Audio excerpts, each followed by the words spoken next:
नमस्कार शेतकरी मंडळी, मी शुभम आणि स्वागत आहे तुमचं शेतकरी राजा या आपल्या युट्यूब चॅनलमध्ये।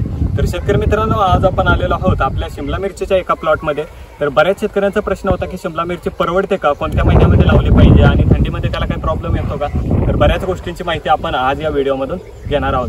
तर पहिली गोष्ट सांगायचं उत्पादन झालं तर एकरी उत्पादन कमीत कमी 50 टनाच्या वरती आणि एकरी खर्च चालू होईपर्यंत जर तुम्हाला मल्चिंग वगैरे पूर्ण ड्रिप रोप आणि रान नीट करण्यापासूनचा खर्च असेल तर कमीत कमी 1 लाख ते 1.25 लाख रुपये तुम्हाला लागून जातील, ज्याच्यामध्ये तुमचा पूर्ण खर्च मिरची चालू होईपर्यंत असणार आहे 1.25 लाखापर्यंत, म्हणजे 1,20,000 रुपयेपर्यंत तुम्ही मिरची 1 एकर चालू करू शकताय। परंतु सुरुवातीला तुम्हाला लागण करायचं असेल तर तुम्ही अर्धा एकर करून बघा, ट्राय करा एकदा। मिरचीचं उत्पादन खूप चांगलं आहे।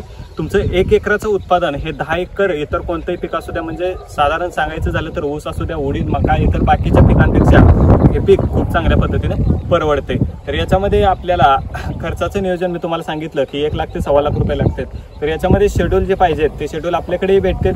आपण तुम्हाला पूर्ण कन्सल्टिंग करू, तुम्ही कोणत्याही एरियातून असू द्या, आपण कोणत्याही कंपनीची किंवा इतर कोणत्याही प्रोडक्टची आपण मार्केटिंग करत नाही किंवा कोणाचीही आपण जाहिरात करत नाही। तर पहिली गोष्ट म्हणजे आपण जे ब्रँडेड औषध असतील ते वापरून पूर्णपणे प्लॉट सक्सेस करण्याचा प्रयत्न करतोय।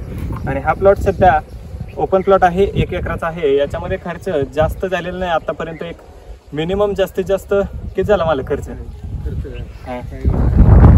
अंदाजे 50,000।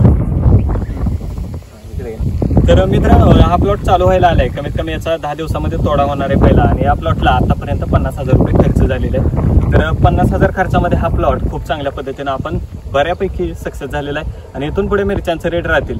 तर मित्रांनो, लागण तुम्हाला करायची तर लागण कोणत्या महिन्यामध्ये केली पाहिजे, तर एक साधारण सांगायचं झालं तर तुम्ही 4-5व्या महिन्यामध्ये लागण करू शकता। आणि सध्या तुम्हाला करायचं असेल तर तुम्ही या 1.5 महिन्यामध्ये करू शकता। म्हणजे सध्या महिना चालू आहे कोणता, सप्टेंबर, तुम्ही ऑक्टोबर नोव्हेंबरच्या आधी लागण करायचे। नोव्हेंबरपासून थंडी सुरू होते, थंडीमध्ये कमीत कमी आपला प्लॉट हा कमीत कमी 1 महिन्याचा पाहिजे, जेणेकरून त्याची जी रोगप्रतिकारक क्षमता आहे ती वाढलेली असते आणि तेव्हा आपण प्लॉट खूप चांगल्या पद्धतीनं पुढचं ट्रीटमेंट करू शकतो। नाहीतर काय होतं की थ्रिप्सचं प्रमाण जास्त होतं आणि थ्रिप्स जास्त असलं की प्लॉट हा सक्सेस होत नाही, प्लॉट पूर्णपणे फेल होऊन जातो। आणि थ्रिप्ससाठी थोडंसं शेड्यूल महाग आहे आणि आपल्या शेड्यूलची माहिती तर तुम्हाला मी पूर्णपणे पहिल्यापासून सांगत आलोय की आपलं शेड्यूल एवढ्या कमी पैशामध्ये आहे किंवा एवढ्या पैशामध्ये आहे, आपली एवढी फीज आहे वगैरे वगैरे, महिन्याचं आपण ट्रीटमेंट देतोय। तसेच पूर्ण प्लॉटचे ट्रीटमेंट आपण कशा पद्धतीने देतोय ते तुम्हाला पूर्णपणे सांगितलंय। आणि इतर माहितीसाठी तुम्ही आपल्या चॅनलवरती जावा, अजून व्हिडिओ पहा, चॅनलला सबस्क्राईब करून ठेवा आणि व्हिडिओला लाईक करा।